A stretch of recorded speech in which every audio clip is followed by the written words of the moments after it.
Monster House, a movie released almost 19 years ago that a lot of people from my generation watched it when they were kids, me included. Some remember it fondly, some remember being scared of this movie. Particularly, I remember I loved this movie when I was a child. It all felt so magical. But speaking now as adults, was this movie really good? Well, that's what we are going to discuss in this video, so let's go. So, my name is Luna, you are in the channel Beyond the Obvious. And let's go. It's not exactly a surprise that every single year dozens of holiday movies are released. Not necessarily movies about every holiday, could release only Christmas movie a year and release Christmas and Halloween movies in another. It's a bit obvious that due to the strong culture present in the Western world, Christmas movies are much more frequent. Literally every year at least one Christmas movie is released, even if not in the theaters. All that just to make people buy more and more things related to Christmas. But clearly, that's not the main focus of every single Christmas movie that is released every year. And sometimes a movie or another is really made with care blended with unrestrained greed. And the kind of movie made with care is pretty satisfactory to watch, because the other ones used to be or garbage or pretty mediocre. But as I mentioned it previously, the last holiday before Christmas,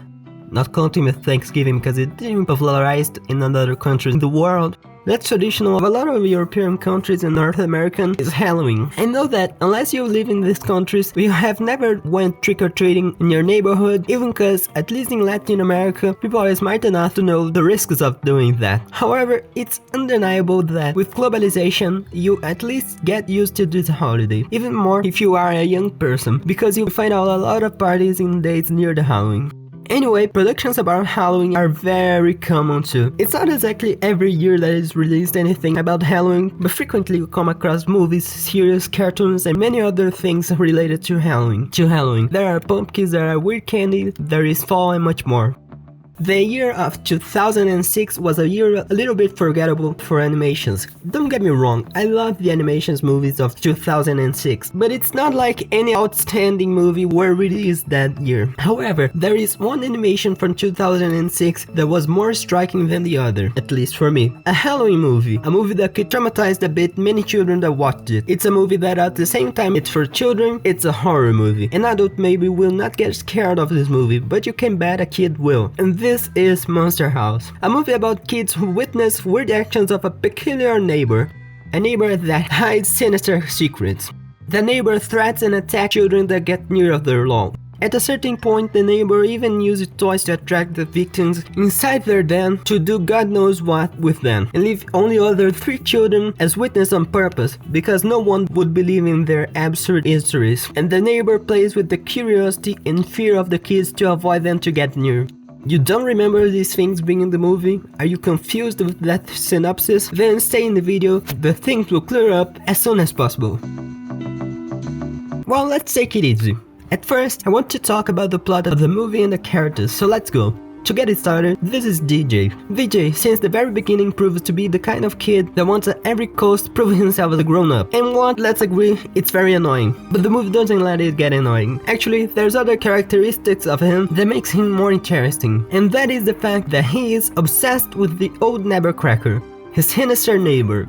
This neighbor is so bizarre. Every time a kid gets close to his lawn, he starts screaming and shouting. He even breaks a girl's tricycle. He is really mysterious. If you didn't live in an apartment, maybe you have had some contact with some neighbor in your life. You know exactly how is the experience of dealing with an annoying geezer neighbor, don't you? A lot of gossip about them, but they are the best to provoke. However, I'm just rambling. DJ's parents are going on a little vacation. He tries to talk to them about the neighbor, but they didn't take him serious. His voice is trying to oscillate, but they associate this obsession with the neighbor to the puberty, despite being a bit strange that he's finding geezer and not girls, but alright. Chowder walks in, his best friend, and he has a personality much different from DJ's. Chowder doesn't care about being a kid. Instead, he likes it a lot. By the way, he's even thinking about the Halloween night. But obviously, the boring kid doesn't want to go trick-or-treating because this is for kids. Okay, DJ, just shut up. Chowder brings him a basketball and ends up throwing Neighbor's lawn. They try to react to the ball, but Neighbor runs towards him and gets so nervous that ends up having a heart attack and dies in the lawn. Well, at least that's what DJ and Chowder thinks that happened.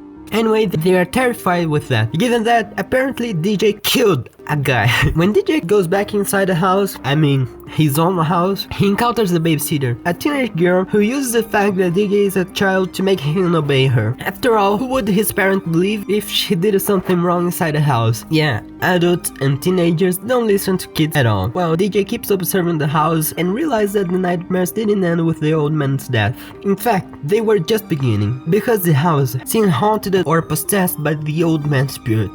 One interesting thing about this movie is how realistic the interactions between the children are, both in the terms of writing and animation. First, talking about the writing, all this fascination with something in the neighborhood is somewhat nostalgic, at least for me. Personally, I didn't experience Halloween culture, but I imagine it's something universal among the children to create theories about their surroundings. Another thing I found interesting is the portrayal of losers. In the US, this concept of loser is quite present, at least as far as I know, and it basically refers to kids or teenagers who don't fit well into the social hierarchy of schools or any other environment. They are usually nerds or just considered weird kids, and I personally love seeing representation of such kids because I was a loser too. I had immense difficulty socializing with people who weren't already part of my life, so I was isolated and just talked about anime, manga, dinosaurs, and etc. I said the animation is very realistic too. Mind you, I didn't mean the CGI in the film is realistic, but rather the animation, the rigging, even though I don't think the term quite fits here.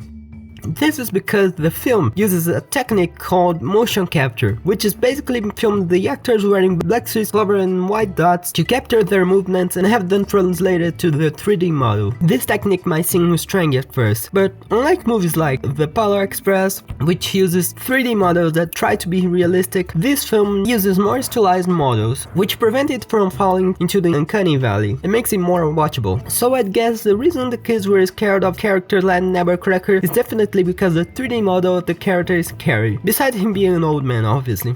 Not because of the weirdness it caused, or not mainly because of it. As I said, the movements are very realistic, and this, in my opinion, gives a special touch to the film, because the shots are often framed in a way that leans toward live action, making the film feel more immersive. The movements of the children are realistic in a childlike way, without being overly cartoonish, and I think this contributes a lot to the aesthetic. Moving on, at a night, DJ calls Chowder to meet at a nearby construction site. When walking through the living room, DJ overhears the babysitter and her boyfriend talking about Nevercracker, showing how they believe in the story to some extent. I'm bringing this up now from an important point. The ages aren't confirmed in this movie, but it's like they're between 16 and 21 years old. Either way, that's very young. And what the house does next is lure the boyfriend inside using a childhood toy of his. I found the symbolism quite interesting. It's something that we'll repeat later, but I've been kidnapping children and teenagers using toys that's a pretty specific image, right? We'll talk more about this soon. DJs explained to Chowder that the old man called him, and Chowder doesn't believe it, of course. So he goes out on the lawn and, in a way, provokes the house. Now we get the review of the house's look, and it's awesome. Seriously, one of the things I love the most about these movies is the house's design. You know pareidolia? That thing where you see patterns in random things? Well, who has never looked at a house with 2 windows and a door and seen a face? The movie takes advantage of this almost universal experience to design the house based on this idea. The door is the mouth, the porch acts as the lips, the windows are the eyes, and the carpet at the house's entrance becomes the tongue. I think the thing I like the most about this design is that to create facial expressions, the curtains turn into eyelids and the woods and tiles pop out or break. It's really creative and cool design, I love it. And just one last observation, I also like how they made DJ's house have a window above the door, 2 windows on the sides in a garage to prevent the audience from seeing a face on the protagonist's houses too. It doesn't appear fully many times, but it's fun to notice. They return to DJ's house, and the next day, a girl knocks on the door selling cookies. We don't know it yet, but her name is Jenny Bennett. She is different from the boys because, besides talking to the babysitter as an equal, she's also really good at bargaining. In other words, she's smarter than those 2 idiots. She knocks on the door of Monster House, and the boys, who were hiding, try to stop her, but the house starts to try to swallow her. Here's another interesting design detail. The house uses the plumbing in the yard to lift the pavement. Nothing too significant, but it's pretty interesting. Well, in the end, they managed to keep her from being swallowed. Most times when they were attacked, the house doesn't mind showing its true form to the children, even though it can't swallow them. But the second time, as soon as an adult shows up, the house instantly goes back to normal, and you'll see that it only attacks an adult as a last resort when they're investigating it. I'll try to be quicker now, but Jenny decides to call the police. The house tries to lure Chowder with his basketball. The police arrive, and the children's story sounds like a joke, as if they're just bothering the old man. DJ and Chowder decide to talk to Skull, a huge nerd they idolize. He says that this is a case of a Domus Mactabilis, and the only way to end it is by stopping the heart. The kids deduce that the heart is a fireplace, so they come up with a plan to extinguish the house's heart.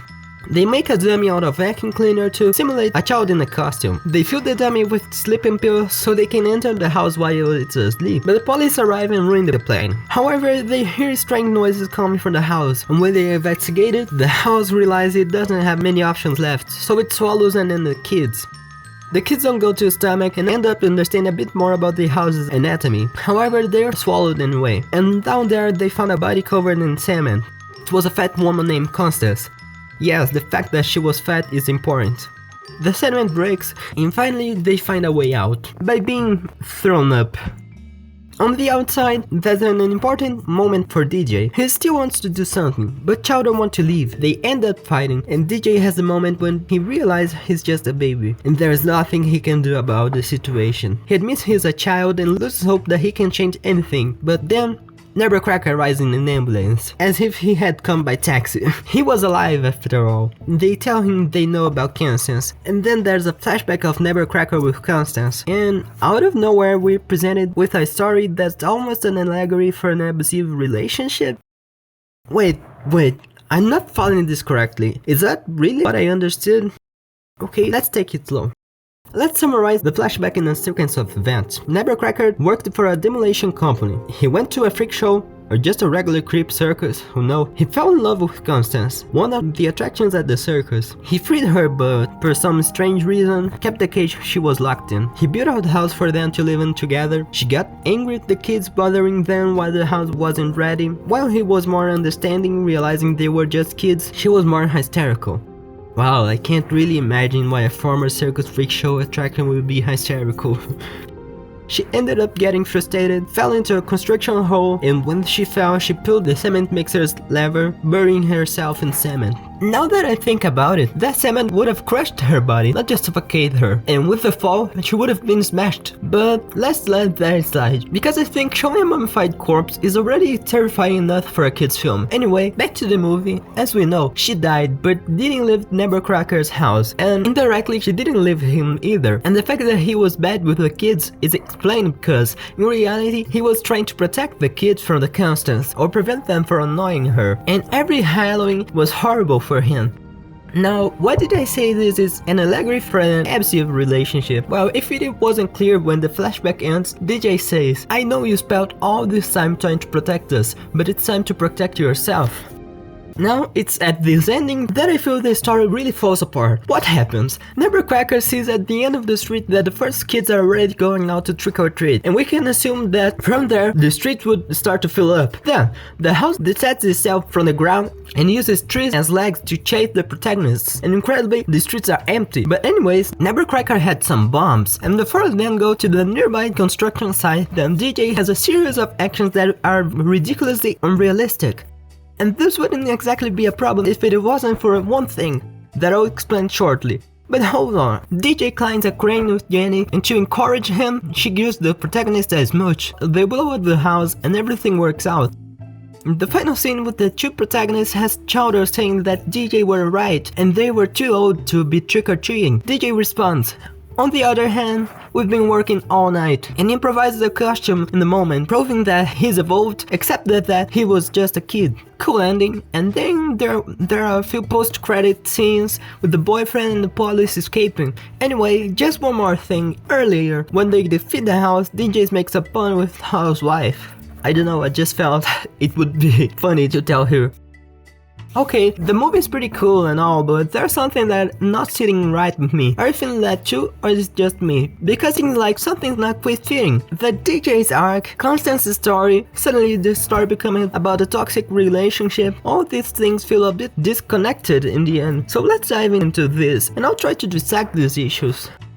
Let's break it down. I might be annoying and nitpicking. Not that the movie is perfect, but you know, do we really need to take the movie that seriously? Well, I'm analyzing the thing, right? So I have to take it seriously. So don't bother me. Anyway, I said at the beginning that this movie is about a maniac who kidnapping children and about how no one takes children's stories seriously. But in fact, that's what the movie seemed like it was going to be. I've seen this movie in my childhood, so I already knew it wasn't going to be like that. But it gave me the impression that it was going in that direction. And beyond what the movie seemed like until halfway through, in my honest opinion, I think the film had the potential to become a timeless animated classic, because truly, this movie had so much potential. Before continuing, I always like to make it clear that this is my opinion and my interpretation. If you disagree, it's totally fine. Everyone will have their own experience with the movie. And what I'm going to mention is just my experience and interpretation of a path that the movie could have taken. If you want to add to my opinion or just disagree, feel free to leave comments. And if you've been enjoying this video so far, don't forget to like and subscribe. This video took a lot of work, so don't forget it, okay? First of all, I like to clarify that it's not like the plot with Constance and Nutcracker wasn't there from the beginning. The first thing with Nutcracker was him kicking a kid off his lawn, but my argument here isn't that the plot appeared out of nowhere. It's more that I think it wasn't the best approach. Anyway, focusing more on the themes of this story, at the beginning our protagonist is introduced as a boy who observes Nutcracker's actions and thinks it's very bizarre. When he tries to tell his parents, they just think it's strange that DJ is spying on the old man, but they probably chalk it up to puberty. Mainly the parents don't take it seriously what the boy is saying and completely ignore the suspicious actions of their neighbor. The boy is then attacked by the old man, but the old man has a heart attack and apparently dies on the spot. To put it another way, the old man tries to attack DJ but ends up getting screwed somehow, which makes DJ feel guilty, even though he was the one that had been attacked, because supposedly it was his fault that the weird old man got screwed. The babysitter arrives and even takes advantage of the fact that no one takes the protagonist seriously, not even her, but she and her boyfriend mock DJ for being a kid, though they still wonder whether he was telling the truth, since both had witnessed strange things from the Nutcracker. And in Bones' case, the boyfriend of the babysitter, strange things that happened to him as a child involving the old man. By neglecting and not believing in the boy's stories, he became the first victim the house claimed. Now let's think about the house. If we take into account that neither the protagonist nor the people watching for the first time knew that Nutcracker was alive and that the house was actually Constance, the reason at first was that the house was possessed by the old man himself. And I think that's amazing, because after the old man gets screwed, he starts acting much more aggressively towards the children, represented by the possessed angry house trying to kidnap them. It would be as if the mask of the creepy old man had fallen and now represented a real and much greater danger to the protagonists. And the house knew they were spying on it, because it shows that the old man was spying on the kids from inside the house. It would be another case of someone using the fact that no one takes the kids seriously and using their own privilege to continue their crimes. Talking a bit more about DJ's arc now, his arc is also strange. At first, it's implied that his arc will follow a certain direction, and it does, but then there is this strange gap at the end, and the way the character ends at the end doesn't feel very similar to me. I'll try to explain my view. As I said at the beginning, DJ is basically the kid who wants to grow up fast. It's a phase in early adolescence. The children feel they are already responsible and can take care of themselves. This makes sense with the themes of the movie, because he encounters a problem that he wouldn't know how to handle as just a kid. After dealing with the help of an adult, he would accept that he's still a kid and there's no problem with being a kid. It may seem like that's what happens, but there are a few key moments in DJ's arcs that explain what I'm trying to say. At the point when they were vomited out of the house, DJ argues with Chowder because Chowder wants to abandon the mission. DJ doesn't want to give up because he sympathizes with the kids who are out trick-or-treating and doesn't want them to be eaten. After that, Jenny says that they're both acting like babies, and DJ says, "But we are babies." What matters here is that DJ admits he's just a kid, but in a defeated way, feeling bad about being a kid. The other important moment is that at the end where he accepts that he is a kid, but this time he's happy to be a kid. He then go out trick-or-treating with Chowder. However, what happens between these 2 points is what makes it implausible, because the adult figure who believes in the children and helps them, which would be Nutcracker here, appears, but this help isn't very significant, since he's old and had trouble dealing with the monster house. So basically, the old man arrives, tries to calm the house down, fails, the house breaks free and chases them. He tries again and fails again. From there, he just gives the dynamite to the kids and does nothing else relevant. Get it? And by the way, how irresponsible of him, because who would give kids a dynamite? Anyways, also, the things the kids do here is unbelievable, especially DJ, because he hung on to a crane hook, did some tricks, and threw a dynamite directly in the house's chimney. Isn't that unbelievable? Things hadn't happened before? After all, it's a movie about Monster House. But to me, it doesn't align with the character's arc for him to do all of that and then just accept being a kid. That's the kind of growth an adult would have.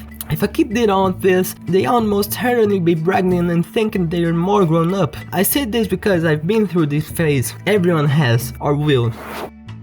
I'm not exactly against the story of Constance. I even think it's cool on some level. I just think it was poorly fitted. And I also think it would have been much better if the adult helping the kids at the end wasn't Nevercracker. You know what I think would be interesting? In my humble opinion, I think it would have been much more interesting if the babysitter had been the one to help him. Sure, she's not a full adult, but I think that would have been more interesting. She would discover that the kid was telling the truth, believe in the protagonist this time, and help them in some way.